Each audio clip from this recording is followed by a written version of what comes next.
Bismillah ar-Rahman ar-Rahim. Your Highness Sheikh Tamim bin Hamad Al Thani, Amir of the State of Qatar, Your Majesties, Heads of States, Highnesses, Excellencies, distinguished delegates, brothers and sisters, Assalamu alaikum. We gather today on a very somber and sorrowful occasion when the brotherly Islamic State of Qatar was treacherously targeted by an aggressor who violates international law without fear of any consequence. Pakistan strongly condemns Israel's reckless and provocative attack on Doha on September 9 that was clearly aimed at sabotaging peace efforts in the Middle East. This was a flagrant violation of the sovereignty and territorial integrity of the State of Qatar. We express our all-out support and solidarity with our Qatari brothers and sisters. Your Highnesses and Excellencies, Israel's assault against Qatar is not an isolated incident. It is yet another manifestation of its declared hegemonic ambitions. My dear brothers and sisters, even in wartime, the role of peace mediators is always deemed inviolable and held sacrosanct. They are the messengers of fragile hope of keeping dialogue alive to advance prospects of peace. One is therefore compelled to question, why then this charade of negotiations? Was the return of hostages ever a priority for a country that has no respect or regard for human life? Excellencies, we deeply appreciate Qatar's sincere and tireless diplomatic efforts, guided by the able leadership of my dear brother, the Amir, His Highness Sheikh Tamim bin Hamad Al Thani. Qatar has consistently endeavored to bridge divides and promote the noble cause of regional as well as global peace under the most daunting challenges.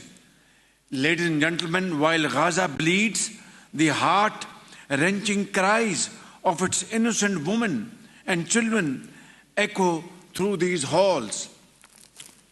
We can hear the frail voice of the 10-year-old boy Amir, who walked 12 kilometers barefooted for a few morsels of bread, only to be gunned down by Israeli soldiers along with 64,000 of his fellow countrymen. Israel's genocidal campaign has reduced Gaza to rubble and ruin. The world shall always bear the scars of this unending carnage etched on the very soul of humanity. Injustice has reached an unbearable level. This must stop and stop now. Excellencies, Pakistan reiterates the following urgent and essential steps. Israel must be held accountable for its war crimes against humanity.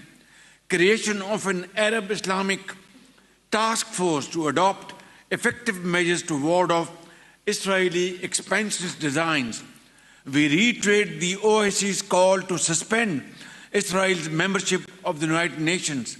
Fourth, member states should actively consider implementing other appropriate measures against Israel. The UN Security Council must urgently demand from Israel under Chapter 7 of the UN Charter an immediate, unconditional and permanent ceasefire, release of hostages and exchange of Palestinian prisoners. Sixth, guaranteed, sustained and secure humanitarian access to all civilians in need and the protection of aid workers, medical teams, journalists and UN personnel. Above all, Excellencies, we must achieve a just, comprehensive and lasting two-state solution with creation of an independent state of Palestine with pre-1967 borders and Al-Quds al-Sharif as its capital. Majesties, Highnesses, Excellencies, today in this historic gathering, we have affirmed solidarity in our intentions, in our thoughts, and in our words. In unison, we have all condemned Israel's aggression. Let history record this great moment when we, the leaders of the Arab Islamic world, have chosen unity, dignity, and courage over silence and inaction. Otherwise, my brothers and sisters, may I submit in all humility, posterity will never forgive us. وختاما أيها الإخوة والأخوات أود أن أختتم كلمتي هذه بقول الله عز وجل واعتصموا بحبل الله جميعا ولا تفرقوا صدق الله العظيم. شكرا لكم جميعا والسلام عليكم ورحمة الله وبركاته.